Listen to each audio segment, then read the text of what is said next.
70번째 생일에 아무도 오지 않았어요. 다음 날 600억 원 유산 상속 계획을 바꿨죠. 내 아들 민준이가 나를 밀치고 지나가자 샴페인 잔들이 대리석 바닥에 떨어져 깨졌어요.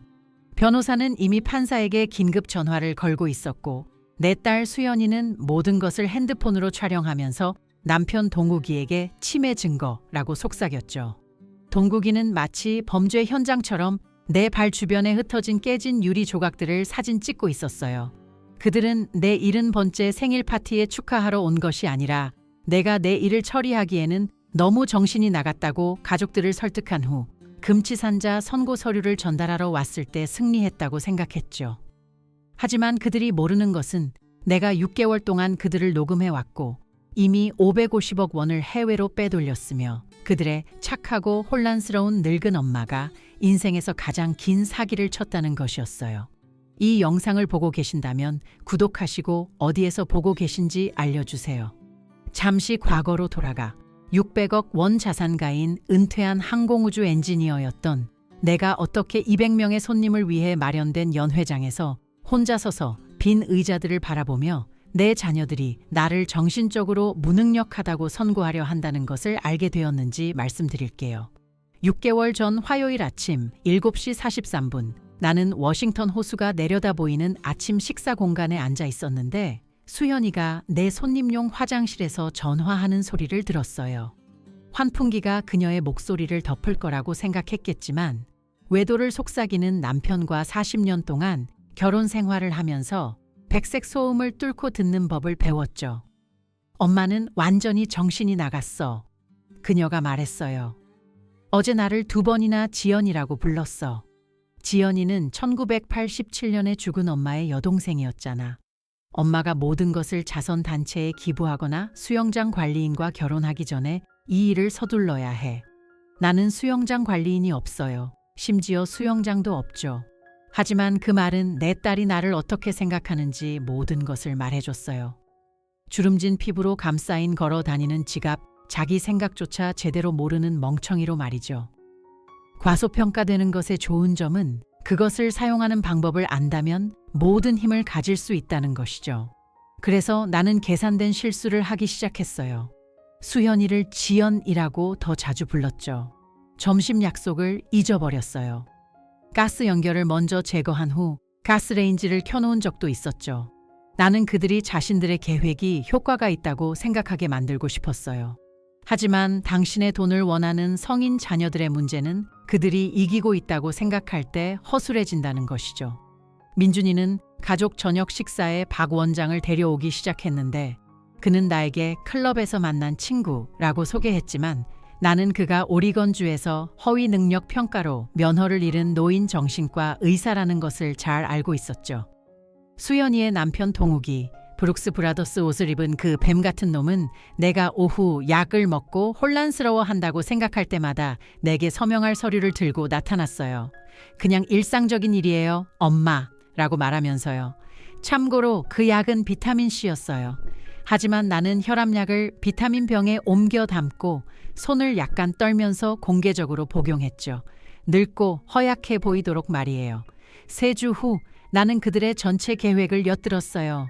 민준이, 그의 아내 지혜, 수현이, 그리고 동욱이 모두 내가 낮잠을 자고 있다고 생각하는 동안 내 수영장 건물에서 만났어요. 지난 여름에 손자가 방문했을 때 숨겨둔 아기 모니터 덕분이었죠. 일단 위임장을 받으면 모든 것을 가족 신탁으로 이전할 거야. 동욱이가 말했어요. 박 원장은 엄마가 치매에 명확한 징후를 보이고 있다고 말해. 공개적인 사건이 한 번만 더 있으면 판사가 우리에게 유리하게 판결할 거야. 생일 파티는 어때? 지혜가 제안했어요. 거기서 엄마가 발작을 일으키도록 만들 수 있잖아. 증인들도 많고. 피는 물보다 진하지만 돈보다는 진하지 않은 것 같아. 민준이는 실제로 웃으면서 이 말을 했어요. 내 아들, 폐렴으로 밤새도록 간호했고 아버지가 우리를 버리고 떠났음에도 불구하고 MIT에 보냈고 실패한 사업을 3번이나 구제해준 내 아들이 말이죠. 그때부터 나는 진짜 계획을 시작했어요. 먼저 나는 아버지의 옛 변호사였던 김 변호사에게 연락했어요. 그는 완도에 은퇴해 있었죠. 89세인 그는 모두가 치매라고 생각했지만 그 점이 그를 완벽하게 만들었죠. 그는 여전히 변호사 자격증을 가지고 있었고 그의 정신은 대법원 반대 의견처럼 날카로웠어요. 우리는 아무도 우리를 알아보지 못할 만한 휴게소에서 만났어요. 그들이 당신을 털려고 하는군요. 김 여사. 그는 내가 녹음한 모든 것을 검토한 후에 말했어요. 하지만 우리는 이 모든 것을 뒤집을 수 있습니다. 그들은 당신이 얼마를 가지고 있다고 생각합니까? 그들은 대한항공연금, 삼성전자 주식, 세 채의 부동산에 대해 알고 있어요. 총 100억 원 정도 될 거예요. 그리고 나머지는요? 아버지가 50년대에 투자한 우라늄 광산 투자금인데 내 처녀 때 이름으로 넣어뒀어요. 내가 아무에게도 말하지 않았던 엔지니어링 작업에서 나온 특허도 있고 싱가포르 계좌도 있죠. 그들은 전혀 몰라요. 김 변호사는 미소를 지었는데 그 미소는 40년 동안 검사들을 긴장하게 만들었던 미소였죠. 그렇다면 그들이 원하는 것을 정확히 줍시다. 다음 3달은 연기였어요. 나는 점점 나빠졌어요. 슬리퍼를 신고 2번이나 마트에 갔죠.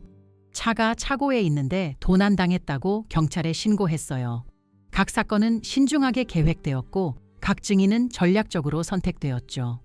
박 원장은 나의 쇠퇴를 기록하면서 거의 침을 흘리고 있었어요. 수현이는 나를 돌보기 위해 이사 왔는데 그것은 내가 자는 척하는 동안 매일 밤 내 서류를 뒤지는 것을 의미했죠. 그녀는 내가 찾도록 남겨둔 가짜 유언장을 발견했는데 그 유언장에는 약 100억 원을 4명이 똑같이 나누어 갖도록 되어 있었어요. 그들을 배고프게 유지하지만 만족시키기에는 충분하지 않은 금액이었죠. 어딘가에 더 숨겨둔 게 있을 거야. 나는 그녀가 어느 날 밤 민준이에게 말하는 것을 들었어요. 재무제표가 맞지 않아. 대한항공 주식만으로도 최소 400억 원은 있어야 해. 그들은 점점 절박해졌어요. 동욱이는 나의 안전을 위해 내 집에 카메라를 설치했어요. 지혜는 내 파출부인 마리아와 친해지려고 그녀에게 정보를 캐물으려고 했죠. 민준이는 내 쓰레기를 뒤졌어요. 그들은 내가 알아차리기에는 너무 정신이 나갔다고 생각했죠. 하지만 마리아는 그녀의 마음이 얼마나 고마운지 15년 동안 나와 함께 해왔어요. 그녀의 아들 민호는 IT 보안 분야에서 일했어요. 그들이 설치한 모든 카메라에 대해 민호는 내가 내 휴대폰에서 접속할 수 있도록 확실히 했죠. 내 집에서 이루어진 모든 대화는 녹음되었고 내 컴퓨터에서 이루어진 모든 검색은 기록되었죠. 그것이 전부가 아니에요. 내 생일 2달 전에 그들은 나를 죽이려고 했어요. 그것이 과장되게 들릴 수도 있지만 당신의 아들이 알래스카로 가는 멋진 크루즈 여행을 제안하고 그가 해상 사고에 대해 보상하는 여행 보험 정책에 대해 묻는 것을 엿듣는다면 당신은 의심하기 시작할 거예요. 그의 노트북에서 바다에서 사람이 사망했다고 선언하는데 얼마나 걸리는가 와 국제 해역 상속법에 대한 검색을 발견했을 때 의심은 확신으로 바뀌죠. 그래서 나는 크루즈 여행을 갔어요. 하지만 나는 또한 직원들, 특히 노인 학대의 징후를 알아볼 만큼 충분히 봐온 러시아 보안 책임자 드미트리와 친구가 되었죠. 민준이가 새벽 2시에 거친 바다에서 갑판에서 바람을 쐬라고 제안했을 때 드미트리는 지켜보고 있었어요. 사고가 발생했을 때, 즉 내가 서 있던 바로 그 지점에만 영향을 미치는 엉뚱한 파도 때문에 내가 배 밖으로 떨어졌을 때 드미트리는 구조 보트를 준비하고 있었죠. 내가 살아있는 채로 갑자기 정신이 맑아진 채로 다시 배에 끌어올려졌을 때 민준이의 표정은 저천증을 감수할 만한 가치가 있었어요. 어머니, 세상에 우리는 어머니를 잃은 줄 알았어요. 그는 보험금 청구를 위해 카메라를 들이대며 울부짖었어요. 나는 당신이 그랬을 거라고 확신해요, 얘야. 나는 모두가 들을 수 있도록 크게 말했어요. 하지만 당신이 넘어지기 전에 왜 녹화하고 있었는지 궁금하네요. 선장은 보고서를 제출했어요. 보험회사는 조사에 착수했죠. 민준이는 정확히 3주 동안 물러섰다가 새로운 계획, 즉 내 생일 다음 날로 예정된 금치산자 심리를 가지고 돌아왔어요. 그들은 내 생일 파티에서 법률 문서를 이해할 수 없는 혼란스러운 노파를 보게 될 200명의 증인 앞에서 서류를 전달하는 것이 영리하다고 생각했어요.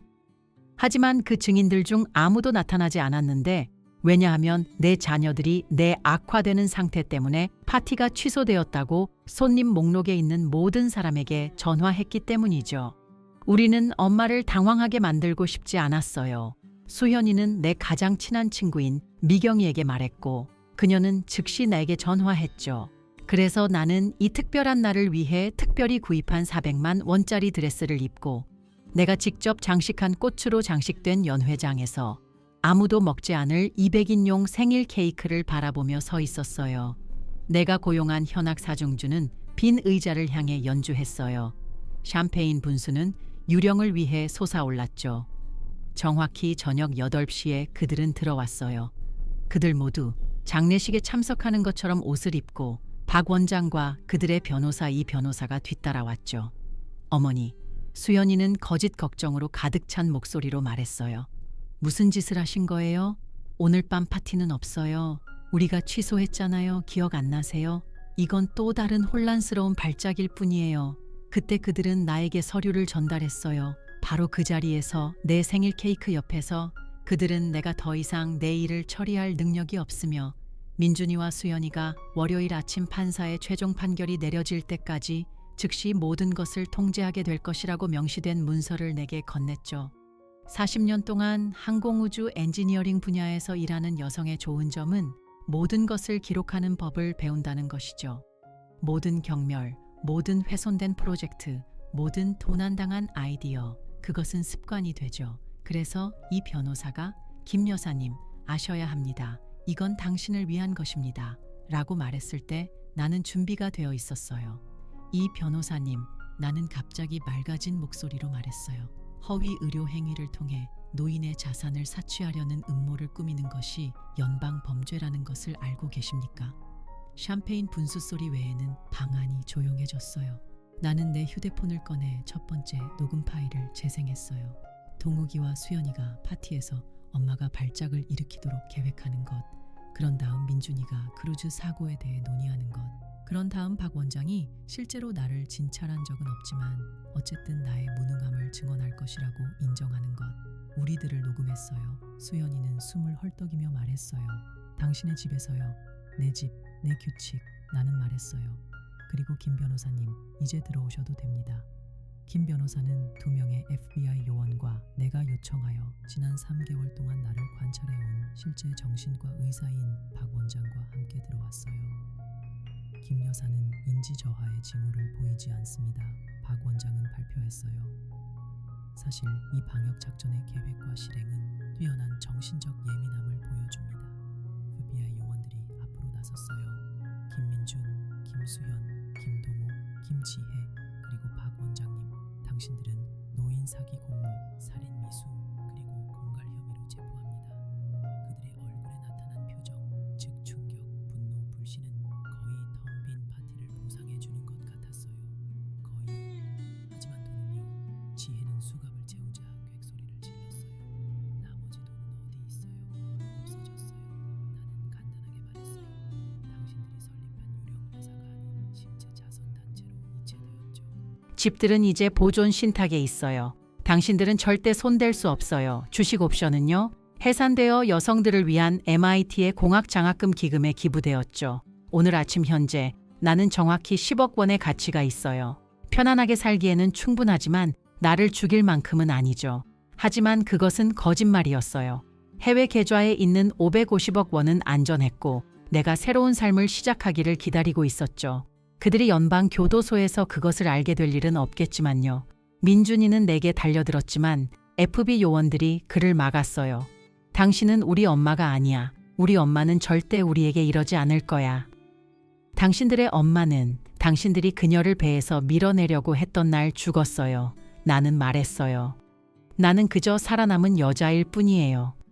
다음 부분은 빠르게 일어났어요. 체포는 뉴스에 보도되었죠. 기술 상속녀, 탐욕스러운 자녀들에게 복수라는 제목이 달렸어요. 내 이야기는 입소문이 났죠. 현악 사중주가 녹음한 텅 빈 생일 파티 영상은 노인 학대와 회복력의 상징이 되었어요. 하지만 진정한 만족감은 6주 후 선고 공판에서 왔어요. 민준이는 살인미수로 15년형을 받았죠.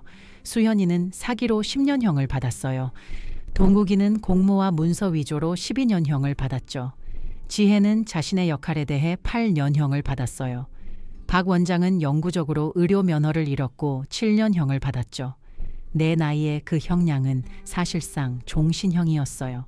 검사는 법정에서 그들이 서로 주고받은 메시지, 즉 그들이 나를 늙은이라고 부르고 내 혼란을 축하하고 내 돈으로 무엇을 살지 계획했던 메시지를 읽었어요.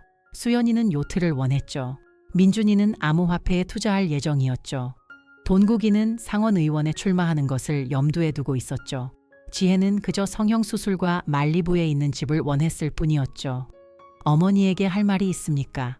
판사가 그들에게 물었어요. 수연이는 울면서 용서를 빌었어요. 민준이는 침묵을 지켰죠. 돈국이는 함정수사라고 주장하려고 했죠. 지혜는 실제로 내가 죽으면 여전히 상속받을 수 있는지 물어봤죠. 할 말이 있습니다. 나는 일어섰어요. 40년 동안 나는 남자들이 내게 어울리지 않는다고 말하는 분야에서 일했습니다. 당신들의 아버지가 그의 비서 때문에 우리를 떠난 후 나는 당신들 둘을 혼자 키웠습니다. 나는 당신들의 교육, 결혼, 이혼, 실패한 사업에 돈을 댔습니다. 나는 늙은 나이에 기본적인 인간적 예의 외에는 아무것도 바라지 않았습니다. 당신들은 그것조차 줄 수 없었습니다. 나는 민준이와 수연이를 직접 바라보았어요. 당신들은 한 가지는 옳았습니다. 나는 당신들이 기억하는 엄마가 아닙니다. 그 여자는 약했고 항상 자녀를 먼저 생각하고 항상 희생했습니다. 이 여자는요, 그녀는 생존자입니다. 그리고 그녀는 자신을 맥박이 뛰는 수표 계좌 그 이상으로 보지 않는 사람들을 위해 더 이상 희생하지 않습니다. 그것은 8개월 전 일이었어요. 아무도 참석하지 않았던 생일은 내가 나 자신에게 참석한 날이 되었죠. 나는 워싱턴 호수 집을 팔고 뉴질랜드에 있는 오두막집을 샀는데 그곳에서는 아무도 나를 지역 전문대학에서 공학을 무료로 가르치는 미국 여성 김 여사 그 이상으로 알지 못하죠. 나는 내 옛삶에서 한 가지를 유지했어요. 민준이의 5번째 생일 파티 사진이죠. 그는 카메라를 보며 웃고 있고 얼굴에는 초콜릿 케이크가 묻어 있고 그의 작은 팔은 내 목을 감싸고 있어요. 나는 향수 때문에 그것을 간직하는 것이 아니에요. 돈이 그들의 유일한 가치 척도가 되도록 내버려두면 가장 사랑스러운 아이들도 괴물이 될 수 있다는 것을 상기시켜주기 위해 그것을 간직하는 것이죠. 해외 계좌에 있는 550억 원은 이제 노인 학대 피해자를 위한 재단을 지원하고 있어요. 익명으로요. 이자만으로도 가족이 그들을 털려고 하는 노인들을 위한 변호사, 안전 가옥, 그리고 조사를 지원하죠. 우리는 지금까지 847명을 도왔어요. 그 숫자는 무작위가 아니에요. 그것은 내가 내 자녀들에게 남았다고 말한 금액, 즉 그들이 나를 살게 내버려 두기에는 가치가 없다고 결정한 금액이죠. 지난주에 나는 수연이로부터 편지를 받았어요. 그녀는 감옥에서 종교를 찾았다고 해요. 화해하고 싶어 하죠. 무엇이 진정으로 중요한지 깨달았다고 말해요. 그것을 밀반입한 교도소 목사는 아마 좋은 뜻이었을 거예요. 나는 한 줄로 답장을 썼어요. 나는 너를 용서하지만 나의 용서에는 방문 권한이나 내 유언장에 있는 자리가 포함되지 않아. 어떤 사람들은 내가 앙심을 품고 있다고 생각할 수도 있어요. 내가 상황을 다르게, 더 부드럽게, 더 연민을 가지고 처리했어야 했다고 말이죠. 그 사람들은 보통 그런 말을 판단하는 목소리로 하는데 마치 내가 내 자녀들이 나를 털고 잠재적으로 죽이도록 내버려 두지 않은 이 이야기의 악당인 것처럼 말이죠. 하지만 그 사람들은 이해하지 못하는 것이 있어요. 결과 없는 용서는 용서가 아니라 조장이라는 것이죠. 그리고 내 나이에 나는 더 이상 누구도 조장할 시간이 없어요. 뉴질랜드의 일출은 장관이에요. 빛이 산을 넘어 바다에 부딪혀 온 세상이 새로워 보이게 만들죠. 매일 아침 나는 커피를 들고 현관에 앉아 그것을 바라봐요. 매일 아침 나는 살아있어서 그것을 볼 수 있음에 감사해요. 매일 아침 나는 내 아들이 돈 때문에 이 일출을 나에게서 빼앗으려고 했다는 것을 기억하죠. 40년의 어머니 역할, 그리고 이것이 결론이었죠. 노, 스나이테시도 나는 괜찮아요. 왜냐하면 대안은 혼란스럽고 가스라이팅 당한 채 죽는 것, 아마도 계단에서 넘어지거나 약물을 과다 복용하는 것인데 그동안 그들은 내 시체의 자산을 나누어 가졌겠죠. 나는 대신 살기로 선택했어요. 단순히 생존하는 것이 아니라 사는 것이죠. 완전히 완벽하게 당당하게요. 그들은 내가 그저 무력한 노파라고 생각했어요. 알고 보니 나는 그저 충분히 당한 늙은 여자였을 뿐이죠. 그리고 그것은 세상에서 가장 위험한 종류의 여자로 보이는군요. 민준이를 체포한 ABI 요원은 내가 결코 잊지 못할 말을 해줬어요. 김 여사님, 20년 동안 노인 사기 사건을 다루면서 이렇게 상황을 뒤집는 사람을 본 적이 없습니다. 당신은 자신을 보호했을 뿐만 아니라 이 나라의 모든 노인에게 방역하는 청사진을 제시했습니다. 나는 그것에 대해 잘 모르겠어요. 내가 아는 것은 누군가가 평생 구덩이에서 자신을 파낸 사람을 묻으려고 한다면 그들이 실제로 죽었는지 먼저 확인해야 한다는 것이죠. 내 자녀들은 그러지 못했어요. 그들의 실수, 나의 자유, 해외 계좌에 있는 돈은요, 나는 유언장을 업데이트했어요. 그것은 무료 법률 서비스가 첨부된 노인센터를 짓는 데 사용될 거예요. 모든 페니는 다른 노인들을 자신의 가족으로부터 보호하는 데 사용될 거예요. 김여사 노인 정예센터. 멋진 이름이죠. 그렇지 않나요? 민준이와 수연이는 아마 감옥에서 그 소식을 듣게 될 거예요. 그들이 듣기를 바라요. 나는 그들이 자신의 탐욕이 자신과 같은 자녀들로부터 수천 명의 부모를 보호하게 될 것이라는 것을 깨닫기를 바라요. 하지만 그것은 미래의 일이죠. 지금 이 순간 나는 내일 71세가 되는 뉴질랜드에 있는 내 정원에 앉아 있고 아무도 모르는 550억 원의 가치가 있으며 실제로 나를 사랑하는 사람들로 둘러싸여 있고 완전히 눈부시게 자유로워요. 그들은 나에게서 모든 것을 빼앗으려고 했어요. 대신 그들은 내가 필요한지도 몰랐던 모든 것, 즉 유해한 사람들을 먼저 생각하는 것을 멈출 수 있는 허가를 줬죠. 심지어 그 유해한 사람들이 내 자궁에서 나왔더라도 말이죠. 피는 물보다 진하지만 자존감보다는 진하지 않아요. 나는 그 교훈을 배우는데 70년이 걸렸죠. 나는 남은 세월 동안 그것을 실천할 계획이에요. 들어주셔서 감사합니다. 구독하는 것을 잊지 마시고 댓글에 당신의 이야기를 자유롭게 공유해 주세요. 당신의 목소리는 중요합니다.